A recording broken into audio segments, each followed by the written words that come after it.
अस्सलाम वालेकुम दोस्तों, तुसी देख रहे हो अपना पंजाब टीवी ते मैं थोड़ा मेज़बान अफजाल अहमद। सब तो पहले अपने चैनल को करो सब्सक्राइब ते नाल ही लगी हुई घंटी को दबाओ क्योंकि सारी लेटेस्ट और बेहतरीन वीडियो साढ़े दोस्तों तक पहुंचे सब तो पहले।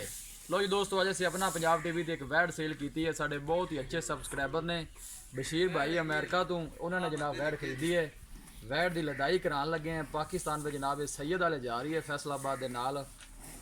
कैमरा से वैड जरा दिखा दो, वैड की लदाई कराने लगे हैं। इन छो भाई लैके चलो। साढ़े बहुत ही अच्छे सबसक्राइबर ने बशीर भाई अमेरिका तो उन्होंने जनाब वैड खरीदी है। अल्लाह ताला उन्होंने नसीबा च करे कि अल्लाह ताला इन्हू खैरी सलामती पहुँचावे।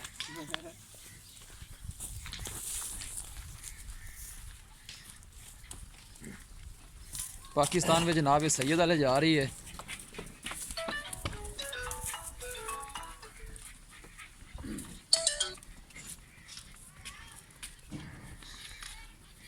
साढ़े बहुत ही अच्छे सबसक्राइबर ने बशीर भाई, अल्लाह ताला उन्होंने नसीबा च करे तो अल्लाह ताला इन्हें खैरी सलामती पहुँचावे जी। वैड की लदाई कराने लगे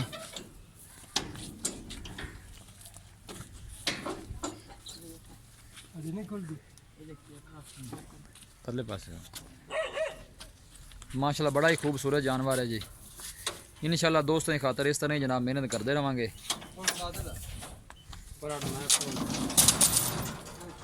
ध्यान ध्यान जड़ाया जी।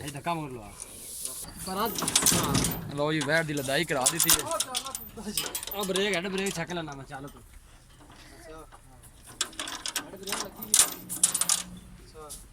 अल्लाह ताला इन्हू जनाब खैरी सलामती पहुँचावे।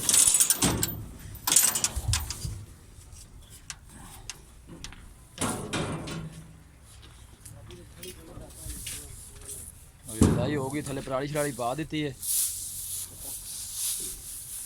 बड़ा ही खूबसूरत माशाल्लाह जानवर।